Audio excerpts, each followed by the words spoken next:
하나님 말씀은 베드로전서 3장 15절입니다. 너희 마음에 그리스도를 주로 삼아 거룩하게 하고 너희 속에 있는 소망에 관한 이유를 묻는 자에게는 대답할 것을 항상 준비하되 온유와 두려움으로 하고. 아멘. 말씀 제목은 대답할 것을 항상 준비하라는 말씀입니다. 대답할 것을 항상 준비하라는 말씀입니다. 우리가 오늘날의 시대는 진리와 비진리, 거짓이 함께 있는 시대입니다. 그렇기 때문에 우리는 언제든지 어떤 세상 사람들이 우리에게 뭔가를 물을 때, 또 질문을 던질 때 그것에 대해서는 항상 대답할 수 있어야 됩니다.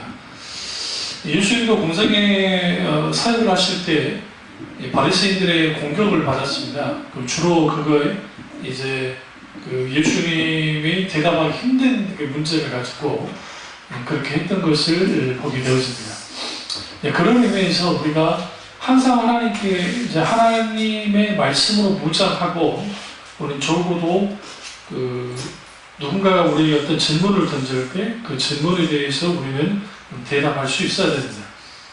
그런 의미에서 우리가 진리 위에 서지 못하면 우리는 뭐 하게 되느냐? 어떤 대답도 못하는 거야. 오늘날 한국교회가 또 세계교회도 마찬가지지만 어떤 문제에 대해서 이제 질문을 받았을 때에 그것에 대해서 대답해 주지 못하는 겁니다. 특별히 젊은 청년들은 과거에 우리 세대와 달리 어떤 의문이 있으면 그 의문에 대해서 기꺼이 질문을 던집니다. 근데 이제 교회는 아직도 저희 시대처럼 믿고 보라는 거죠. 믿어라. 믿으면 된다. 뭐 그렇게 질문이 많냐 하면서 이제 모든 질문을 이제 막아버립니다. 그러다 보니까 답답한 것을 풀 수가 없잖아요. 또 질문을 많이 하면 믿음 없다고 하니까. 그러니까 이제 다른 해답을 찾아가는 겁니다. 타종교를 통해서, 아니면 인문학 강좌를 통해서, 아니면 또 자칫 잘못하면 이단에게 이제 잡혀 먹혀서 그렇게 돼버리는 겁니다. 또 더 답답한 것은 설교 말씀이 젊은 청년이나 어떤 누구든 간에 그것에 대해서 우리에게 깊이 어떤 문제, 어떤 상황, 어떤 환경에 대해서 이제 해석하거나 또 설명하거나 대답해 주지 못하는 겁니다. 이게 문제인 거예요. 그러니까 아우구스티누스라고 하는 어거스틴이 이제 회심하고 돌이키고 나왔을 때에 그 시대가 초대교회의 놀라운 하나님의 역사가 거의 이제 시들어버려지네요. 그러니까 400년 지났기 때문에. 그러니까 기독교가 313년에 콘스탄티누스 황제 때 이제 기독교 공인이 되고, 그 다음에 한 5, 60년 지나고 난 다음에 이제 국교화 된단 말이에요. 기독교가. 국교화 되면서 이제는 화려한 건물들, 어마어마한 재산을 가지기 시작하면서 급격하게 초대교회에 영향을 받았던 그 교회들이 세속화되기 시작합니다. 그래서 세속 권력과 그리고 말 그대로 종교 권력이 이제 연합되어지는, 그러면서 진리로부터 탁 떠나버립니다. 그러니까 그 시대의 사람들이 질문이 있는데 교회가 그것에 대해서 뭐 하지 못하느냐? 대답해 주지 못하는 겁니다. 아우구스티누스가 왜 그렇게 소위 말하는 방황을 했냐면, 그 사람은 아주 천재입니다. 천재. 18인가 9살에 교수가 된 사람이니까 해마 고종태생이 엄청나게 똑똑한 사람이에요. 그런데 막상 교회에서는 질문을 던지면 그것에 대해서 대답해 주지 못하니까, 그래서 마니교라고 하는 이단에 빠진 겁니다. 이단에 빠져서 진리를 탐구했지만 해결이 되지 않은 거예요. 그러니까 뭐 했느냐? 이제는 막 산 겁니다. 그러다가 그가 이제 결정적인 계기로 회심하고 돌이켜서, 그러면서 그가 썼던 참회록이라는 책인데, 이제 고백록이라는 게 더 옳을 텐데, 그 고백록의 앞에 있는 내용은 대부분의 교회, 오늘 우리 교회도 있으니까요. 잘 읽어요. 그런데 뒤에 있는 내용을 안 읽는단 말이에요, 사람들이. 왜 그러냐면, 거기는 뭐 자연에 대하여, 우주에 대하여, 하나님에 대하여, 예를 죄에 대하여, 아니면 인간의 본성에 대하여, 막 그런 글들이 막 나와요. 그런 건 어려우니까 안 읽어버려요. 그러니까 이제 정작 읽어야 될 것은 안 읽고 그냥 전기 비슷하게, 간증 비슷한 그런 내용만 읽다 보니까 이전에 진짜하게 어떠한 문제가 발생됐을 때 그것에 대해서 대답해 주지 못하는 거예요. 그러니까 질문을 하는데 대답해 주지 못하는 교회가 되니까 그러다 보니까 수많은 젊은이들이 떠난 겁니다. 그러한 건 이제 우리 시대 이후로 그런 게 벌어지기 시작하는데 지금은 오늘날에 더 그렇게 되어버렸고, 그런 의미에서 오늘 베드로 사도가 그 소망에 관한 이유, 너희 속에 있는 소망에 관한 이유를 묻는 자에게 대답할 것을 항상 준비해라 라고 합니다.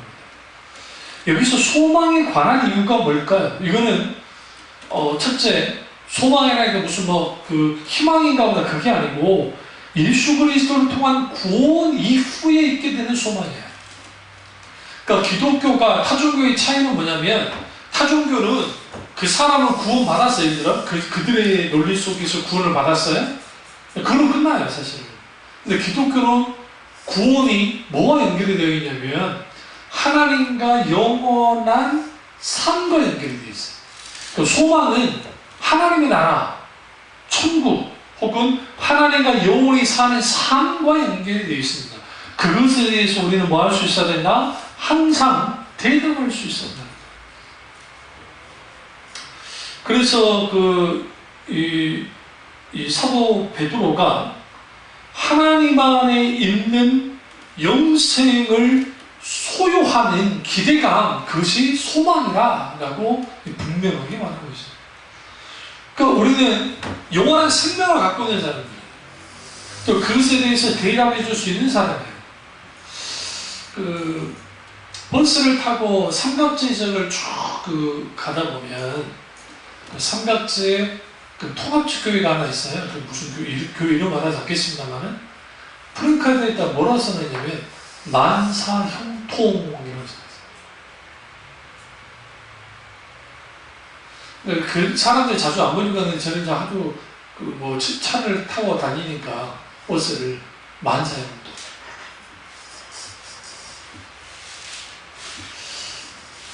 여러분, 오늘날 그 만사형통 참 귀하죠. 우리 만사형통 원치 않는 사람 누가 있어요? 정말 만사형통 하고 싶어요. 그런데 교회가 만사형통. 참 재밌는 게 불교도 기복주의 불교들이 커요. 어마어마하게. 불교 안에서도 기복주의를 거부하는 불교가 있어요. 진정한 불교는 참선하는 거다. 그리고 도량을 하는 거다. 그러니까 굉장한 불교 학문 속에서 깊이 해탈해서 부처님을 닮아가는 거다. 근데 사람들이 혹세무민해가지고 정문 봐주고 뭐 해주고 하는 거, 그게 뭐냐 그거였어요. 불교 안에도 없는 게 아니에요. 소수이긴 하지. 여러분 인터넷에 그냥 들어가서 보시면 쳐보면 그런 분들 계세요. 그래서 불교 개혁과 관련된 언제부터 불교가 샤머니즘에 혹은 불교가 소위 말하는 기복주의에 빠져 있었는가? 이게 과연 불교인가? 근데 기독교라고 해서 자유롭지 못해요. 그러니까 기독교가 철저하게 세속화되면 아우구스티누스가 활동했던 시대처럼 똑같이 돼요. 그러니까 많은 신학자들이 어거스틴이라고 하는 인물이 그 시대에 나오지 않았으면 기독교는 진작에 미신화됐다는 거예요. 그리고 아우구스티누스라는 인물이 없었으면 마틴 루터의 종교교육도 없을 수도 있었을 거다라고 말해요. 그만큼 1000년 이상을 영향을 끼쳐요. 누가? 어거스틴. 그런 의미에서 우리가 항상 대답할 것을 준비할 수 있어야 된다. 그러려면 첫째로 진리에 굳게 서야 돼요. 우리는 적어도 말씀에 있어서는 전문가들 돼야 돼요. 성경 말씀에 있어서. 어떤 말씀이 있게 되어지면 그 말씀이 어떤 말씀인지는 적어도 이해해야 됩니다. 알아야 돼요. 근데 그게 잘 안 되는 거예요. 왜 잘 안 되냐면 과거에 비해서 오늘날은 성경 공부가 횟수가 줄어들어요. 기독교 서점 가면 알 수 있는 게 제가 한참 자랄 때, 그러니까 80년도 그때는 이제 선교회도 대학생 선교도 뭐든 다 엄청나게 활성화될 때고 또 교회마다 제자 훈련이라고 하는 그런 붐이 일어날 때이기 때문에 그때는 성경 공부와 관련된 것들이 교재가 수많이 나왔어요. 그때는 너무 심할 정도로. 그러니까 이제 정말 귀한 성경 공부 책들도 많았지만 또 돈벌이 수단으로서 그냥 말도 안 되는 그런 것들이 나오기도 했는데, 근데 그러면서 하나님의 말씀 공부가, 성경 공부가 아주 일상적이었죠. 그러나 오늘날에는 교육위마다 성경 공부를 한다고 하지만 사실상 깊이 성경을 알지 못합니다. 이게 문제예요. 그럼 왜 그러느냐? 그러니까 하나님의 말씀을 깊이 연구해야 되는데 연구하지 않는 거야. 그러니까 이건 목사의 산물이라 생각해요. 목사만 성경 연구하는 것인가? 그렇진 않습니다. 그러면 우리는 적어도 하나님의 말씀을 좀 깊이 읽고 연구하고 그렇게 되어져야 되는데 그게 안 되는 거예요. 그러니까 성경을 읽을 때에 그냥 읽는 거예요. 통독 강조하시는 분들이 있는데요. 통독 정말 귀하다고 생각해요. 저는. 그런데 통독만 하면 안 돼요. 왜냐하면 하나님의 말씀은 때로는 그렇게도 읽어야 통으로 전체적으로 읽어야 되지만 아주 자세히 읽어볼 필요가 있어요. 자세히 읽어보려면 적어도 우리는 뭐였느냐, 그 말씀을 깊이 이해할 수 있어야 돼요. 사실 성경은 신문, 사설을 읽을 정도의 학력이면 돼요. 다시 말하면 초등학교만 졸업해도 충분히 성경을 읽을 수 있어요. 근데 왜 성경 읽는 게 어렵냐면 성경을 읽어나가면서 앞뒤 문맥을 다 보지 않고 읽어버려요. 그러니까 어떤 말씀이 내게 막 와닿잖아요. 와닿으면 그 구절만 가지고 하는데 그 앞에서 뭐라고 말하고 뒤에서 뭐라고 말하는지를 봐야 돼요. 어떤 성경을 읽다가 여러분 좀 이해가 안 되는 수 있어요. 그 말씀이. 그러면 앞에 장도 읽어봐요. 그래도 이해가 안 되잖아요. 그럼 전체를 좀 읽어보세요. 그게 그 흐름이 있어요. 흐름이. 절대로 흐름을 깨지 않아요. 성경은 절대로. 그 범주 안에서 그 안에서 읽어나가야 돼요. 제가 드라마 바이블 좀 이제 들어보니까 좋기는 한데 이제 유명한 연예인들이나 성우들이 음악을 깔면서 막 읽어준단 말이에요. 근데 참 좋아요. 그러니까 성경을 접하지 않은 사람들, 그리고 성경 읽기에 막 시간도 막 그렇고 집중하지 못한 사람들이 읽기는 좋은데 그것만 계속하면 영혼이 메마를 거예요. 왜 그러냐면 듣는 것은 한계가 있어요. 가장 좋은 것은 드라마 성경을 틀어놓고 같이 보면서 가는 거예요. 그러면 그 기회예요. 이게 좀 통독과 다른 게 통독은 막 빨라요. 굉장히 빠르게 가지만 이거는 서서히 가거든요. 그러면 그렇게 한다면 그 드라마 바이블은 아주 귀할 겁니다. 근데 그럼에도 불구하고 우리가 성경에 있어서는 정말 전문가가 되어야 되는데 왜 그래야 되느냐? 큰일날 질문을 던졌을 때 그것에 대해서 뭐 할 수 있어요? 대답해 줄 수 있어요. 사실 예를 들어 11조를 해야 되느냐 말아야 되느냐, 11조가 끝났다고 하는 사람들이 있고 11조가 아직 유효하다고 하는 사람들이 있어요. 응? 그러니까 이 논쟁이 붙었을 때에 끝났다고 하는 사람들은 끝났다는 논쟁을 가지고 나올 거잖아요. 아니라고 아니라는 논쟁을 해야 되죠. 그런데 적어도 말씀에 전문가가 대답해 줄 수 있어요. 이건 뭐 교인의 질문이니까 그렇다 치고, 또 특별히 뭐 구원 같은 거, 만약에 마음으로 믿고 입으로 시인하여 구원을 얻는데 그러면 그 구원을 어떻게 얻는 거예요 도대체? 내가 입으로 시인하면 구원을 얻는 거예요? 아니면 교회 가서 펑펑 눈물 흘려 내가 눈물을 흘리면서 막 눈물 흘렸어, 만약에. 예수님 믿겠습니다 하면서 막 눈물 흘렸어요. 그러면 자동적으로 구원이 오는 거예요?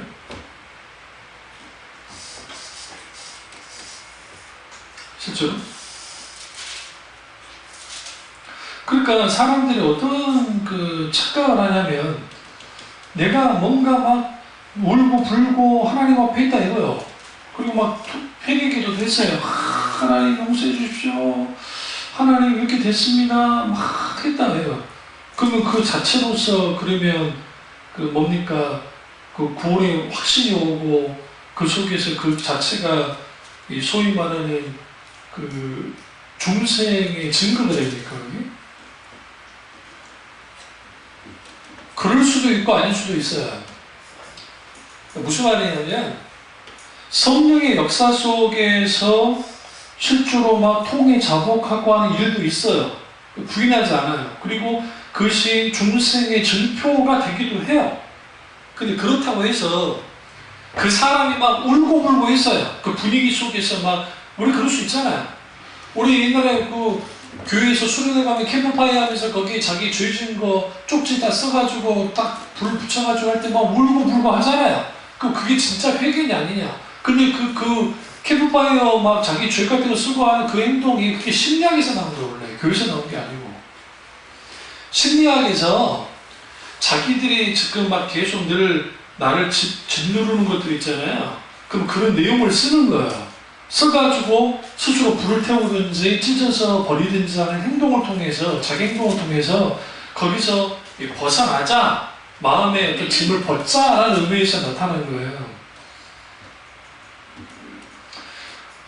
그런 게 이제 교회 안에 들어와서 소위 말하는 회개라는 그런 것으로 연결이 됐어요. 그러니까 제가 무슨 말씀을 하냐면 성령의 조명 속에서 실제로 그렇게 역사가 나타난다는 거예요. 그러나 그렇지 않을 수도 있어요. 왜? 지극히 감성적인 사람들은 그런데 쉽게 그럴 수도 있고 그 분위기에 휩쓸려서 그럴 수도 있다는 거예요. 대표적인 게 교회학교 아이들, 어린아이들, 그 중학교 아이들이 막 대승 통과하고 막 기도하는 거예요. 그러니까 오늘날의 애들은 그러진 않는데 제가 사역할 때는 애들을 모아다 놓고 예수님이 십자가에서 못 박혀 죽으셨는데 피가 막 흘러지고 막 울기도 해요. 애들이. 물론 그 놀라운 하나님 은혜 가운데 될 수도 있고 그 분위기에 그럴 수도 있고. 그래서 중세기 문제는 어떻게 하느냐? 이 문제로 이제 이 사람이 구원 받았는지 안 받았는지, 내가 구원 받았는지 안 받았는지 어떻게 알 수 있을까? 이게 고민인 거예요. 결론은 이거예요. 내가 구원 받았는지는 그냥 알아요. 이 목사님 미친 거 아닙니까? 어떻게 그냥 합니까? 여기서 그냥 안다는 표현이 그냥 내가 느낀다는 의미가 아니고 성령께서 알게 해요. 성령께서. 다만 이제 잡박하는 사람들은 그게 성령이 하신 게 아닌데 자기가 한 줄을 착각하는 거예요. 이런 게 있는 거죠. 그럼 이런 것에 대해서 대답해 줄 수 있어요. 적어도 교회가. 그러니까 인간이 하나님이 창조하셨는데 그러면 지금 그 화석이나 우주 만물을 하나님 창조하신 우주 그 화석이나 이러한 것들을 보면 막 몇백만 년 전 하는데 이걸 어떻게 이해할 거예요? 그러니까 요즘 위험스러운 게 창조론과 진화론을 합하는 그룹들이 나와요. 그래서 창조 진화론이란 말을 쓰는 분들이 있는데 이거 아주 무서운 거예요. 이게 진리의 물타기니까. 또 반대쪽에는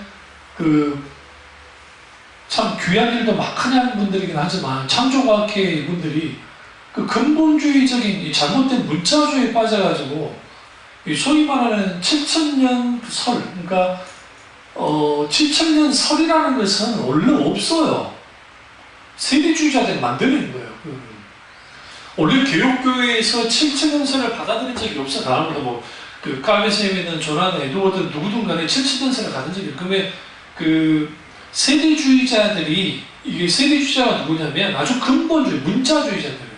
그러니까 이 사람들은 예수님 그러잖아요. 너희가 네 손이 죄를 짓고도 손을 잘라버려라. 실제로 손도 자르는 사람들이에요. 이단이 됐지만. 그러니까 여기 세대주의자를 나누셔도 또 나눠져요. 온건한 세대주의자들은 그나마 괜찮아요. 이 사람은 이단은 아니에요. 극단적인 세대주의자를 말하는 거예요, 지금. 그러니까 이런 사람들도 있었단 말이에요. 그냥 우리 한국교회는 거의 90% 이상이 세대주의 영향을 받았다. 아니, 물론 나쁜 세대주의 영향을 받는 건 아니고 그 온건한 세대주의 영향을 많이 받았어요, 사실. 그런 의미에서는 막 이단이나 그런 건 안 돼요. 무조건 저격할 수도 없고. 그럼에도 불구하고 그 7천년 설이라는 것은 설이에요, 설. 그러니까 여러분 그 진화론에서 막 몇천 만년 전 막 그게 다 설이에요. 자기들이 살아봤어요? 그러니까 탄소가 뭐 줄어들고 어쩌는데 그러면 지구가 늘 그대로 그냥 실험실 안에 그대로 있었나요? 그건 아니에요. 여러분 금 있죠, 금. 금요, 금. 원래 그 금은 지구에 있는 게 아니에요. 사람들이 착각하는 게 금덩어리는 그 원래 금이라는 이 원소는 원래 지구에 있는 게 아니고 그 떨어진 거예요. 그러니까 그 우리 별똥 그런 거 뭐 막 떨어져 들어오죠. 지구 안에 막 들어왔잖아요. 들어오면서 생긴 게 그게 금이에요. 그래서 금의 매장량은 한계가 있는 거예요. 은은 원래 그냥 지구상에 있던 거고. 이건 제 말이 아니라 그 우주과학자들이 과학자들이 보니까 그 실질적으로 지질학자들을 보니까 이거 금은 그 지구에서 있는 게 아니라 오히려 우주에서 날아온 거라고 보는 게 옳다고. 그리고 여러분 다이아몬드 갖고 싶죠. 근데 지금 우리나라로 그 지구로 다가오는 해성이 하나 있는데 그게 다이아몬드 덩어리래요. 그거 하나만 가져와도 그냥 끝나는 거예요. 하나님이 우주를 만드시고 막 지구를 창조하실 때 이거는 몰라요. 인간이 어떻게 할 수 있어요?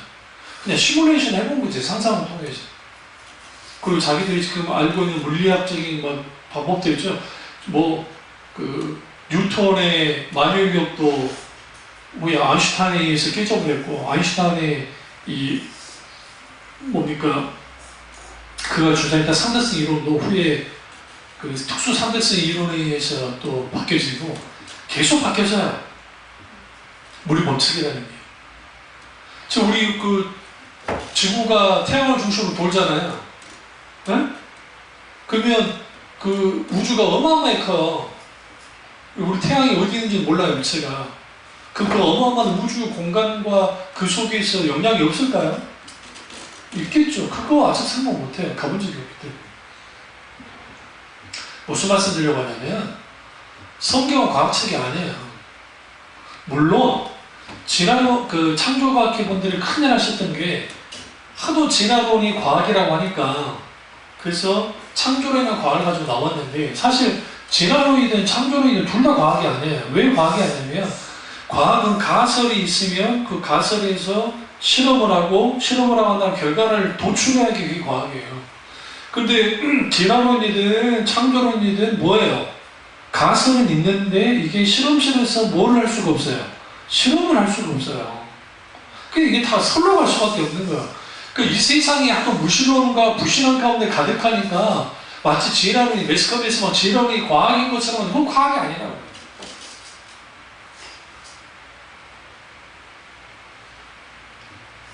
그러면 이런 질문을 나왔을 때 이것에 대해서 해줄 수 있어야 되고, 또 하나는 죽음에 대한 질문을 때 죽음이 무엇입니까?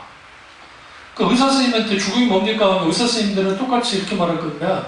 그 심장이 멈추고 이제 머리 뇌에 다 죽으면서 이제 세포 하나가 죽어가는 거, 그것이 죽음입니다 라고 가르칠 겁니다. 그러나 기독교에서의 죽음은 성격이 달라요. 영혼과 육체가 분리되는 게 죽음이에요. 그러니까 인간은 영혼과 육체가 분리될 수가 없어요. 영혼과 육이. 근데 인간이 죽으면 육이 어디로 돌아가요? 땅으로 돌아가고 영혼은 하나님께로 가잖아요. 물론 예수님이 재림하셨을 때 다시 새롭게 되어진 육체를 입고 우리 다시 부활하겠지만 그건 크게 죽음이에요. 그러니까 예수님의 재림을 통해서 이제 부활체가 되잖아요. 주님 재림 때 이게 완전한 구원인 거예요. 그러니까 우리가 아직 구원받았다지 완전한 구원을 받는 게 아니고 주님이 재림하시고야 완전한 구원이 돼요. 천사와 완전히 구별이 돼요. 그리고 그러면 기독교에서 세상은 어떻게 보는가? 이 세상 긍정적으로 보는가 아니면 나쁘게 보는가? 이 질문을 던져 어떻게 하실 거예요? 이거는 역사상 잘 나타나요. 어거스틴 당시에 이제 아주 교황이 출현하기 직전인데, 이게 아주 권력화되고 막 하면서 타락하니까 그 반작용으로 나온 게 수도 운동이에요. 그래서 수도원이 난 거예요. 그리고 최고의 사본, 그러니까 그 사본, 필사본, 혹은 본역본, 본역본이겠군요. 그 본역본이 지금 시나이 반도, 시내산 밑에 있는 소피아 수도원인가 무슨 수도원이 하나 있어요. 단거리인데 거기에 성경이 아주 오래된 건데 번역본 중에는. 근데 왜 그러느냐? 이집트는 사막으로 막 들어가 버렸어요. 왜? 타락해버려요. 그 신앙이 뭘 가지려고? 굉장한 진리 추구를 위해서. 그래서 세상을 악으로 봤다고요, 그 사람들. 세상을 악으로 보고, 그리고 그렇게 했어요. 그런데, 아우구스티누스가 신의 도성이라는 책을 썼고요. 그리고, 시티 오브 사탄이라는 책을 이제 후에 다른 분이 쓰긴 했는데, 하나님의 도시, 사탄의 도시 하면서, 하나님의 도성이라는 책에서, 하나님의 도성 있고, 보이지 않는 또 하나의 사탄의 도성이 있다는 거예요, 세상에. 이 두 개가 끊임없이 싸우는 게 이 세상이다.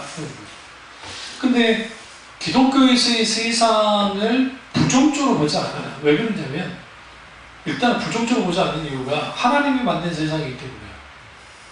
다만 사탄이 이상하게 만들어놨어요. 여기를 막 더럽히고 난리를 쳐놨기 때문에. 그래서 예수님을 보냈는데, 우리 요한복음 3장 16절 있죠? 하나님의 세상 이처럼 사랑하사 독생자를 주시는 저를 믿자보다 멸망치 않고 영생 얻게 하시리라 하면서 세상을 사랑하셨다. 어떻게? 이처럼 사랑했다.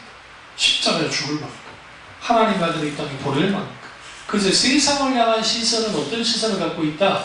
결코 나쁜 시선을 보는 건 아니에요. 그러나 이거는 하나님의 구원의 계획 속에는 그렇게 보지만, 거대한 구속사 속에는 그렇게 이해할 수 있지만, 그러나 실질적으로는 세상은 늘 하나님의 백성과 늘 적관계에 있어요. 그러니까 세상은 결국은 우리와 뭐다? 적이에요. 여기서 말하는 세상은 저 세상 사람들을 말하는 게 아니에요. 공중권세를 잡고 있는 사탄의 세력, 그리고 사탄이 만들어낸 소위 말하는 모든 시스템, 그러니까 하나님을 부인하는 것들, 거기 뭐 음악이든 그게 뭐 미술이든 뭐 영화든 뭐든 간에 사탄에 의해서, 그리고 인간의 타락한 본성 가운데 만들어낸 하나님을 대적하는 모든 것들은 결국 우리와 뭐하고 있어요? 정면으로 싸워야 되잖아요. 그래서 기독교인들은 절대로 이중적이잖아요. 그러니까 어떻게 이중적이냐면, 세상은 구원해야 될 대상이에요. 그런데 결코 기독교인의 세상을 벗어나면 안 돼요. 왜 그러냐면 하나님이 이 땅에 찾아오셨기 때문에, 예수님이 이 땅에 찾아오셨기 때문에 기독교인도 이 땅으로 들어가야 돼요. 다만 뭐가 요구되느냐? 카도시, 거룩이. 세상에 들어가되 세상과 짝하지 않고 세상에 물들지 않고 오히려 세상을 변화시키는, 그게 예수님이 말했던 빛과 소금의 역할이에요. 네, 실제로. 그런데 문제는 뭐냐면, 세상 안에 들어가니까 교회가, 과거에는 교회가 세상에 영향을 줬었는데 이제 세상이 교회에 영향을 주는 거예요. 그러면서 교회가 세상에 잡아먹히는 꼴이 됐다고요. 그게 세속화예요. 세속주의고. 그러니까 당연히 이제는 교회에서 주는 해답이 세상 사람들에게 별게 아니에요. 왜? 다를 게 없는 거예요. 그러니까 이런 분들 있잖아요. 뭐 동선이 옹호하고 뭐 기타 등등 막 자유주의적인 그런 분들을 보세요. 세상과 뭐가 달라요? 세상이 말하는 것과 똑같아요. 실제로. 더더군다나 이 세상은 뭐가 없다고 그래요? 진리가 없다고 가르쳐요. 하나님도 없고 진리도 없다고 가르쳐요. 더 문제는 뭔지 아세요? 아벨같이 그렇게 악한 인간이 잘 나가요. 이상하지 않으세요? 그 일본 유명한 무슨 관방장관과 그 사람이 뭐라고 했냐면 정말 유교라고 하는 전쟁이 신의 축복이었다. 그 남북한의 전쟁이. 왜 신의 축복이었느냐?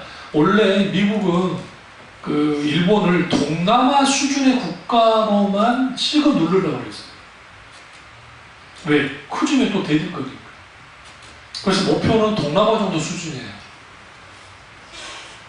근데 한국전쟁이 나면서 소련이 밀고 내려오고 중국이 밀고 내려오니까 그래서 거기다가 어마어마한 투자가 돼서 일본이 잘나서 지금 그렇게 된 게 아니라 그때 어마어마한 돈이 들어와서 이라고 해요. 이게 한국에서는 불행인 거예요. 한국에서 우리 민족으로서는 불행이에요. 근데 악한 자가 그렇게 잘 나가잖아요. 거기가 경제 보면 세계 3위예요. 3위. 1등 미국, 2위 중국, 3위 일본, 4위 독일. 우리나라는 11위, 12위. 근데 그 경제 규모의 차이는 우리보다 일본이 뭐 4배 이상 될걸요? 차이가 엄청나요, 우리가. 그러니까 악한 자가 찍어 눌리면 그게 눌려져요. 그런데 여러분, 이거 억울할 게 없는 게 성경시대에 똑같이 말해요, 선지자들이. 그러니까 대표적인 게 하박국 선지자도 그렇고 아모스 선지자는 말할 것도 없고 기타는 하나님의 선지자들이 늘 말하는 거죠. 할례받지 못한 족속들이 어떻게 하나님의 백성을 찍어 누를 수 있습니까? 하나님. 요나가 하나님께 반기를 든 것은 그 아시리아의 니느웨라는 것은 정말 사악한 민족이에요. 역사상. 그렇게 잔인한 민족이 없어요. 그러니까 몽골도 아주 잔인하게 오랬지만 초창기에 거기는 어느 나라를 침공을 해서 하면은요 씨를 말려요. 씨를. 그래서 그 제국이 오래가지 못했다고요. 페르시아라는 제국이 오래갔던 이유는 포용이 있기 때문에 오래갔던 거예요. 포용을 됐었기 때문에. 그게 역사의 교훈이 됐기 때문에. 근데 그 아시리아는 제국이 지금 있어요? 없어요? 없어요. 역사에 사라져요. 그러니까 하나님이 씨를 말려요. 지켜보고 계시기 때문에. 그러니까 오늘날 우리가 조심해야 될 게 그 악한 자의 잘된 것을 보고 하나님은 뭐하게 계시느냐, 선하게 살아봤자 필요가 없겠다 생각하지만 하나님이 시편에도 그렇지만 악한 자의 말로에 대해서 계속 말씀하세요. 너 그것 때문에 너 그거 나한테 맡기라 그래. 하나님 내가 알아서 처단할 거야. 니네 지금 보기에는 잘나간 것 같으니 아니야. 제대로 머리 위에 그래서 성경이 뭐라 합니까? 그 머리 위에 뭐예요? 숯불을 올리는 거예요. 숯불.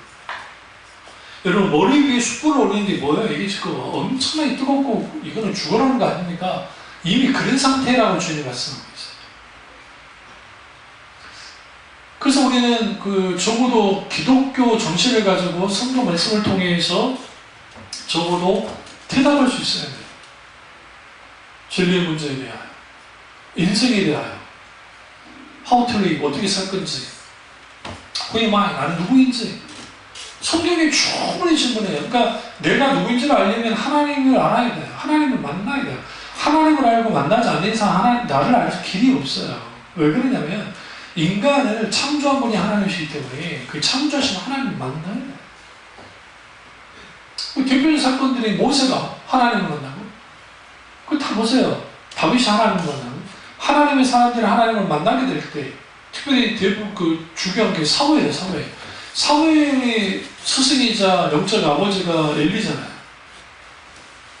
그 안에서 뭘 배웠겠어요? 솔직히. 그런데 그가 어린 시절에 하나님을 만나고 난 다음에 완전히 바뀌어져요.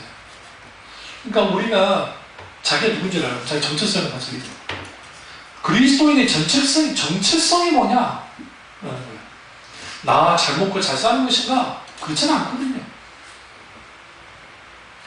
안락하게 사는 것인가? 그게 아니거든요. 근데 너무나 많은 경우에 뭐예요? 세상 사는 것과 똑같이 사는 거예요. 그 C.S. 루이스의 순전한 기독교라는 책에서 보시면 그 순전한 기독교에서 이 부분을 참 잘 다뤄놨어요. 여러 질문에 대해서. 대표적인 게 고난이에요. 고통의 문제. 그러니까 C.S. 루이스 책 가운데 그 고통의 이유라는 책이 있는데, 고통의 문제냐? 그 책이 있는데, 그 책에서 그렇지만 그 세상과 교회가 고통에 대해서 말할 때 뭐라고 말할 겁니까? 불교에서 말한다는 고통도 못 봅니다. 받아들이십시오. 그렇게 나오겠죠. 그리고 잘 견뎌내십시오. 기복주의 같은 경우에는 이걸 긍정적으로 해석하십시오 하면서 뭐 어떻게 하겠죠. 그러나 사실상 고통은 인간이 하나님을 떠나서, 그러니까 아담과 하와가 죄를 짓고 난 다음 인간은 다 고통받는 존재로 다 태어나요. 왜? 죽음 자체가 절대적인 고통이기 때문에. 이 문제에 대해서 고민했던 사람이 스웨렌 케르케고르예요. 케고어라는 표현도 쓰는데, 네덜란드로. 근데 이 케고르가 그 죽음에 이르는 병에 대해서 말하면서, 그 죽음에 이르는 병은 고독이고 그 고독은 하나님께로부터 떠난 것이다. 하나님을 떠난 모든 인간은 고독 가운데 있고 그 병은 죽음에 이르는 병인데 그건 고독이다.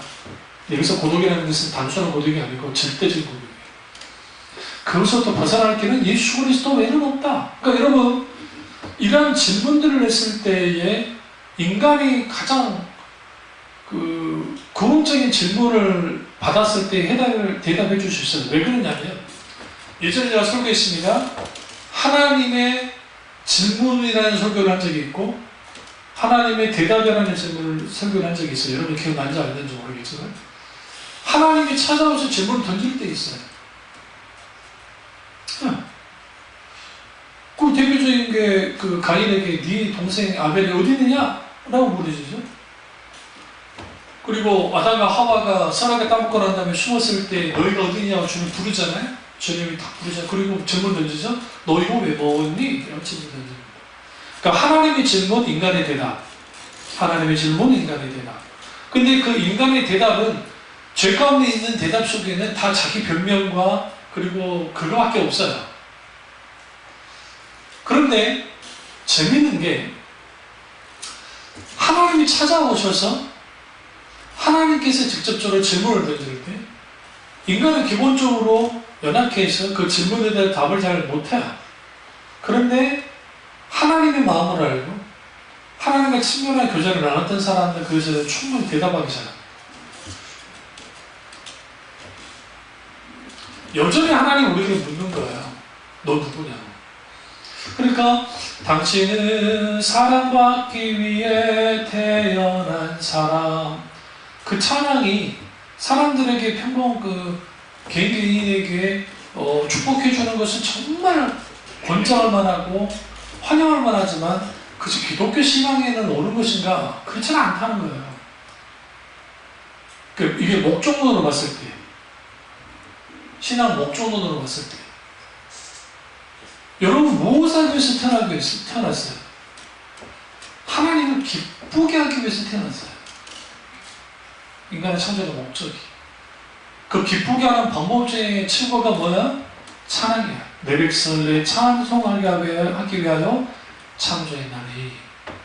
그러면 하나님을 기쁘게 하는데 기계적으로 기뻐하기 원해? 아니요. 하나님의 아름다움을 보고 기뻐하기 원해요. 그 크신 아름다움, 그 놀라운 아름다움. 그 아름다움이 우리를 어떻게 만드느냐? 하나님께 나아가서 뭐하게 하느냐? 깊이 하나님 묵상하고 하나님께 찬사를 받아야 됩니다. 그게 예배예요. 예배라는 게 그냥 틀에 맞춰진 건 아니에요.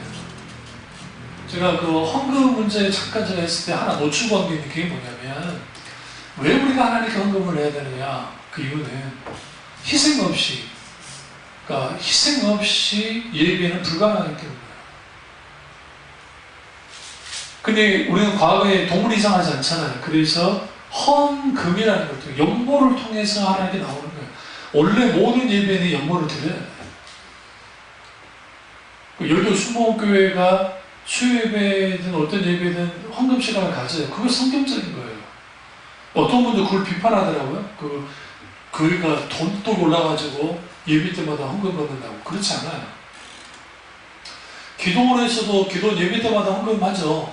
그 이유가 이제 원래 원칙적으로 하면 그 예배가, 그래서 3일 기도회, 응?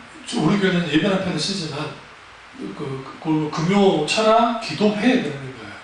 사실은 원칙상 오후 예배 때도 헌금을 하는 게 원칙상 맞아요. 그러나 그렇게 되면 너무 교인들에게 부담이 되고 하기 때문에 그 전통상 한국 교회는 대부분이 주일 낮 예배 때 헌금하는 것으로, 그리고 이제 감상 같은 경우는 뭐 새벽기도 때나 철학기도 때 어떤 감사하게 있으면 그때 그걸 올려서 또 감사 헌금을 드리기도 하는 그런 것도 있긴 하지만, 그러니까 그럼 왜 그러느냐? 내가 하나님께 드릴 때에 그 행동으로서 드릴 수 있는 헌금에는 없어요, 사실. 과거에는 헌금이 아니라 헌물을 가지고 나왔잖아요. 그리고 일주일 동안 삶 속에서 신앙 고백도 함께 나오고 우리의 봉사 다 함께 나와서 낸 게 그게 진짜 하나님께 드리면 예물이 되는 거예요.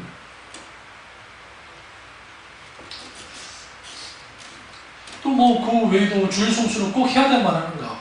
토요일날 예배 드리고 주일날 예배 안 드리면 안 되는 것인가? 그럼 이제 주일이 뭔지 알아야 되고 주일 신학에 대해서 알아보잖아요. 우리 이걸 대답할 수 있어야 돼요. 왜 우리는 주일인가? 모든 날을 주님이 완성하셨는데 왜 우리는 주일을 성수해야 되는 것인가?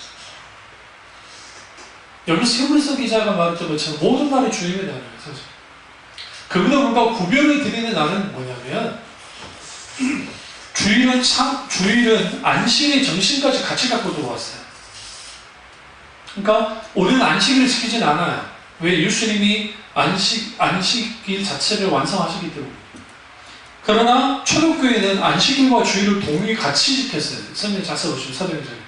그러다가 이후에 안식일은 뒤로 물러나고 그러니까 부활의 날, 부활 기념일로서 주님의 승리한 날로서의 주일을 지킵니다. 그리고 그 주님의 날을 지킬 때에 그 날 자체를 지키는 게 아니라 마땅히 하나님 앞에 헌신하고 안식하고 그 정신을 가지고 왔으니까 구원의 날로서, 승리의 날로서 우리가 온전히 주님의 주일을 지키는 겁니다. 여기 다음에 뭐 주일 신학도 좀 복잡해요. 이거 막 할 수 있고. 그 외에도 뭐 여러 가지 질문들, 세상 사람들이 질문도 있잖아요. 그런 질문들에 대해서 대답해 줄 수 있어요. 근데 이런 변증이 안 되는 거예요. 그러니까 자기 생각으로만 해서 옳다고 생각하고 옳다고 생각하고 그렇게 해버려요. 그러니까 목사님들 입에서도 자기 생각에서 나오는 것들이 다 옳은 것처럼 나와요. 그런 건 아니에요. 그럼 왜 베드로가 지금 너희 속에 있는 소망에 관한 이유를 묻는 자에게 대답을 항상 줘야 돼요. 온유와 두려움을 해야 할 거예요. 온유하다라는 거예요. 프라비테스토스인데요. 이게 하나님을 신뢰하는 성품에서 나오는 거예요. 두려움은 하나님을 경외하면서 나오는 마음인데, 감정적으로 대답할 것이 아니라 하나님 앞에서 온유함과 두려운 마음으로 대답해야 돼요. 그래서 적어도 우리는 변증할 수 있어요. 그 대신 여러분이 뭐 여호와 증인이라든지 그리고 신천지라든지 뭐 하나님의 교회 뭐 안성원 막 그것들이랑 뭐 장길자라든지 그런 것들이든지 그런 것들이 와서 여러분에게 막 하면 굳이 대답하실 필요가 없어요. 아예 무시하세요. 인사도 받지 마세요. 침묵하고 지나가셔버려요. 집으로 찾아오잖아요. 그냥 문 닫아버립니다. 그는 사도 요한이 그들과 인사하지 말아야 했으니까, 이단과 인사하지 마. 그렇다고 그들을 막 경멸하고 막 욕하고 그럴 필요까지는 없어요. 실존의 은사 교수님이 구약학자예요. 그리고 히브리어는 아예 원전을 읽는 분이에요. 그래서 신천지가 왔길래 한번 얘기를 한번 해야 되겠다 싶어서 원전을 가지고 읽어내는데도 안 받아요. 세대돼가지고. 그때 느끼셨대. 내가 교만했구나, 하나님. 그분이 전공이 영문학과 전공하신 분인데, 영어도 원어 수준을 잘하거든요. 근데, 히브리 대학에서 박사학위를 받고 왔고, 실제로 히브리에 능통한 분이거든요. 그리고 히브리 고전들을 다 읽고, 근본임에도 불구하고, 안 돼요. 왜? 사탄은 화인을 맞춰놨기 때문에 그게 누가 옳은 말을 해도 들리지 않아요. 지들이 하는 게 다 옳다고 합니다. 말도 안 돼요. 제가 이 말씀드리는 것은, 변증하라는 것은 건전하게 질문한 사람에게 변증하라는 것이고, 또 여기서 변증하라는 것은 막 서로 막 말싸움 하라고 하는 게 아니라, 그래서 온유함과 두려움을 하라는 거예요. 말씀되지 않도록. 그리고 이단들이 왔을 때는 절대로 그들과 논쟁할 이유가 없어요. 왜? 사탄은 고리 하나를 탁 잡아가지고 그거 가지고 전반전을 합니다. 그럼 왜 제가 이 설교를 하느냐? 우리가 이 세상을 들여다보고 막 들여다볼 때에 분별이 필요해요. 그 분별력은 진리의 말씀을 확고하게 기표할 때, 깨달을 때. 그리고 두 번째는 성령의 조명에 민감해야 돼요. 성령의 조명하심 속에서 민감하면 그 속에서 할 말을 성령께서 알린다잖아. 그러니까 예수님 그 말하잖아요. 너희 핍박한 자들이 잡혔을 때 걱정하지 말라는 거예요. 성령께서 너희 입을 주장하실 거예요. 성령이었어요. 성령. 그래서 변증에 있어 가장 중요한 게 성령께서 하시는 거예요. 늘 물어요. 성령이 어떻게 대답하기를 원하십니까? 저기 지혜 주십시오. 그 지혜 가지고 대답했을 때 거기에서 뭐 하느냐? 그러면 내가 말싸움에서 이긴 게 중요한 게 아니라 진리가 어떻게 쓰는 거예요. 이런 부분을 한국교회가 포기했다고요. 사실 과거에. 오늘날은 뭐 그런 능력도 없고 있지. 그러다 보니까 사탄이 장난질을 해도 이게 참인지 것인지 몰라. 교회마다 뭐가 참이고 진리인지가 애매하게 돼버렸어요. 그 애매하게 되니까 교회들의 삶 또한 어떻게 돼버리느냐? 이제 진리에 기반해서 성경 말씀에 기반한 삶보다는 일상생활 속에서 기반하는 삶을 사는 거예요. 이 말씀을 드리겠습니다. 그 대표적인 게 상황윤리예요. 그러니까 상황윤리라는 게 뭐냐면 그 상황에 따라서 윤리 기준이 달라진다. 이거는 세상에서 만드는 기준이에요. 그 대표적인 거예요. 어떤 놈이 나한테 총을 딱 먼저 대고 총을 탁 대고 너 죽인다. 그런데 앞에 두 사람이 있는데 이 두 사람 중에 한 명을 네가 알아서 골라서 한 사람을 죽이면 너 살려줄게 하면 어떻게 할 거야? 그러니까 내가 한 사람을 죽이면 너도 살려주고 네가 안 죽인 사람도 살려줄 거야. 근데 그 사람을 죽여야 돼. 내 총을 머리다 대고 있단 말이야. 그럼 내가 만약에 이 사람을 죽여야 돼. 그럼 내가 살아. 근데 내가 이 사람 안 죽이면 나도 죽지만 이 사람도 죽어. 뭐 어떻게 할 거야? 이게 너무 극단적이니까 이름 봅시다. 내가 운전을 하는데 갑자기 브레이크가 고장이 났어요. 근데 여기 지금 타고 있는 사람이 많아. 그 하필이면 앞에 지금 한 두세 사람이 있는데 그 사람들을 치고 가서 딱 벽에 살짝 부딪히면 이 사람 살릴 것 같으면 어떻게 해야 됩니까? 근데 내가 그렇지 않고 핸들을 돌리면 이거 잘못하면 전체 다 죽을 수 있어요. 자기뿐만 아니라 여러 사람이.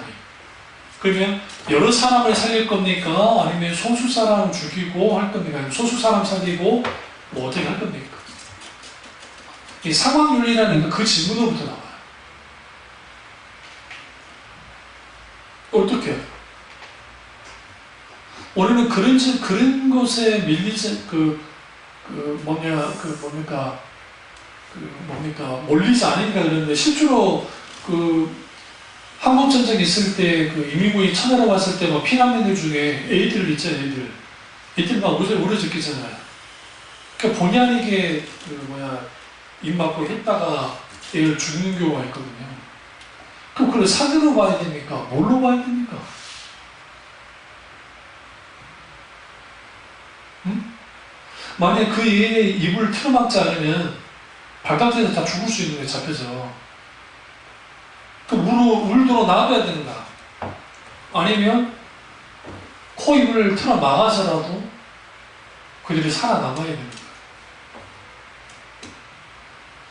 이건 이제 극단적인 예고, 이게 자연스럽게 상황유예가 발전돼서 이제 그 문화가 발전함을 통해서 그 문화 속에서 윤리의 기준이 달라진다는 거예요.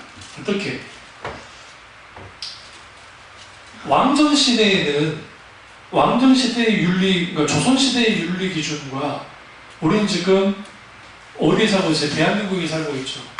이 대한민국은 공화국이에요. 우리 공화국 사람이라는 거예요. 민주주의. 그러면 조선시대 때의 그 윤리 기준이라는 것이 오늘 우리 시대 기준과 완전히 달라요. 애 못 난다고 해서 그냥 수박 내고 막 그래버리는. 그래서 그랬잖아요. 조선시대는 흔했잖아요. 아들 못 나게. 오늘날 시대에 그런 무슨 일이 벌어지고 고발감이죠. 고발감이죠. 그러니까 세상 이게 교회 안에까지 같이 들어와가지고 교회 안에까지 어저께 그 KBS 원에서 교회 그 관련된 또 막 그 나왔는데요. 안 좋은 내용들이 안 좋은 내용보다는 뭐 한국교회 실질적인 고생이니까 뭐 어쩔 수 없는 거예요. 근데 그런 어떤 아주 좋지 못한 일을 했을 때의 그 건증의 기준이 그 사람이 능력이 있고 힘 있고 막 빽 있고 아니면 안 통하는 거예요. 세상 기준과 똑같아서. 그게 상황윤리의 영향 속에서